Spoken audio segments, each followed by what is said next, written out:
Entonces, como les estaba diciendo, a veces pasaba que los romanos, por ejemplo, mandaban una carta y dentro de lo que escribían, obviamente, a la persona que le enviaban esta carta, que querían escribir, por ejemplo, algún número importante. No pensemos, obviamente, en números telefónicos ni nada por el estilo, pero quizás, por ejemplo, a la hora de que los contadores puedan rendir el dinero que habían reunido a través del cobro de impuestos por algún negocio, ¿verdad?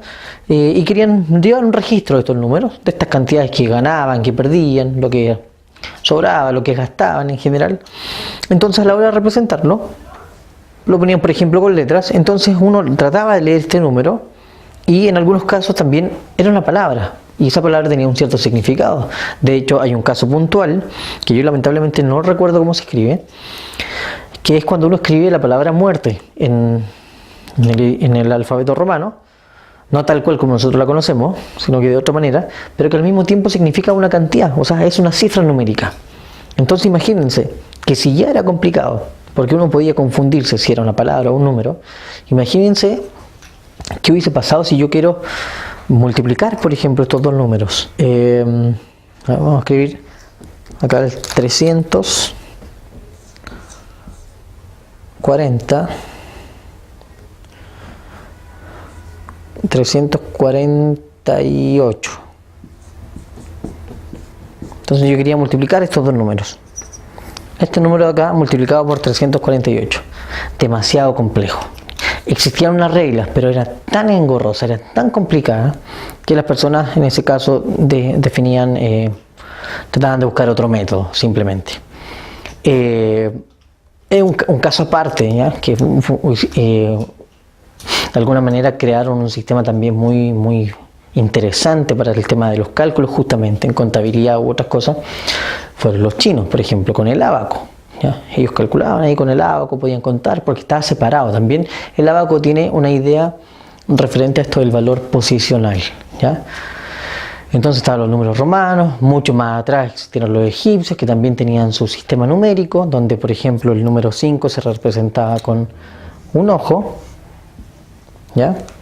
Entonces, bien complejo en realidad el panorama. ¿Qué decir de números más complicados? Entonces, era sumamente difícil. Bueno, llega entonces la época de los indios con los árabes, que aprovecho de comentarles, los árabes, pese a que tienen una ¿cómo decirlo?, que quizás no son muy queridos, ¿ya?, por un tema de las culturas que quizás tienen tan radicales, son unos genios en matemáticas hasta el día de hoy, ¿ya? Ellos tienen una base matemática, un estudio de la matemática demasiado potente, exclusivamente en la parte del álgebra, en la parte de los números, ¿ya? No así tanto en la geometría, no han sido menos tampoco, ¿ya? Ellos entonces se dedicaron a tratar de generar un sistema de numeración que fuese mucho más fácil de representar, primero, que no tuviera tanta simbología, tantos números distintos, y que se pudieran hacer las operaciones matemáticas de una forma mucho más fácil. Entonces, así como nace este sistema llamado indo-arábigo, lo voy a anotar.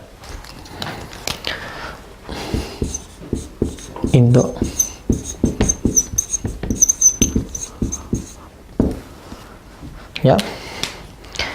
Una especie de fusión de trabajo entre los indios y los árabes, y generan este sistema que es el sistema decimal, ¿ya? Se llama de esta manera porque nosotros tenemos 10 cifras. Miren, por ejemplo, el teclado numérico del teclado de su computadora, miren sus teléfonos celulares, ¿cierto? Y ustedes tienen todas estas cifras. Tenemos 10 cifras. Y solamente con esas 10 cifras, con esos 10 símbolos, podemos representar el número que se nos antoje, cualquiera, ¿ya? Sin embargo, y otro de los problemas que existía con estos sistemas de números antiguos era que, independiente de la posición que uno colocara el número, podían significar el mismo valor. Entonces también era más complicado, porque no sabíamos si representaban a un número u a otro. Entonces nuestro sistema decimal se basa en un sistema de acuerdo a la posición de la cifra, ¿ya? Es decir, mientras la cifra esté más hacia la derecha, esa cifra va a representar una cantidad cada vez más grande. Por otra parte, mientras esa cifra esté más hacia la izquierda, o sea, si es la primera, siempre vemos los números de izquierda a derecha, siempre los para poder identificar cuál es el más chico, cuál es el que viene después y a continuación, ¿ya? Si vemos en términos de importancia, de cantidad, vamos de izquierda a derecha.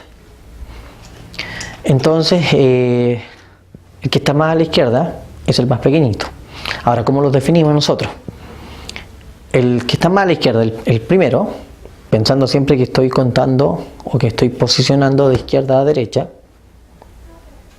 perdón, súper mal, quise decir de derecha a izquierda, para que ustedes lo puedan ver mejor, de derecha a izquierda, estaba pensando en mi derecha, ¿ya? De derecha a izquierda, la primera parte se llama la unidad, ¿ya? Cuando yo tengo elementos unitarios, por ejemplo, un borrador, o tengo 3 plumones, 3 unidades, ¿ya? Cuando ya tenemos, si yo logro tener 10 plumones, por ejemplo, genero una decena, ¿ya? Decena de 10. Para no tener los 10, yo puedo decir, por ejemplo, ya, este borrador equivale a 10 plumones. Le doy un nuevo símbolo. Cuando yo junto 10 decenas, o sea, 10 grupos de 10, tengo lo que se llama una centena. Tengo 100 elementos. Cuando yo junto 10 centenas, 10 grupos de 100, tengo una unidad de 1000. ¿Ya? Entonces, dependiendo del valor en el que esté ubicado cada número, representa una cierta cantidad. En este caso, nosotros tenemos el número que se llama 3000. Tenemos 3 unidades de 1000. Se lee entonces 3000. Centenas tenemos 5. 500 entonces. 4 decenas, 40. Y 2 unidades, 2. Entonces tenemos el número 3542. ¿Ya? Lo podemos descomponer también en suma. Entonces podríamos escribir este número de esta manera. 3000. Tenemos 3 unidades de 1000. Tenemos 500. Tenemos 5 unidades de 100. Perdón, 5 centenas. 4 decenas. Y 2 unidades. 3542. ¿Ya? Entonces ahí tenemos nuestro valor. ¿Qué pasa si nosotros alteramos el orden? Vamos a usar los mismos números como referencia, pero vamos a cambiar el orden de algunos. Por ejemplo, primero el 2, luego el 4, el 3 y el 5. Al cambiar el orden, cosa que no pasaba en los otros sistemas numéricos, al cambiar el orden aparece otro número. Tenemos el 2435. Tenemos 2 unidades de 1000, más 4 centenas, más 3 decenas, más 5. 2435. ¿Ya? Y generamos con las mismas cifras, sin tener que hacer aparecer otros elementos, sin tener que tener que inventar otros símbolos o agregar otros símbolos. Solamente cambiando el orden generamos un número completamente distinto. ¿Ya? Entonces eso es lo que ustedes tienen que intentar identificar en esta oportunidad. Tratar de tener esta tabla posicional e ir identificando. Por ejemplo, si yo les coloco este número, sin la tabla obviamente, ¿ya? Para no hacer trampa, para que ustedes vayan repasando esto, y les coloco el número 4000, no lo voy a decir en realidad, ¿ya? Y yo les pregunto, ¿qué cantidad está representando el número, la cifra número 4 en ese número?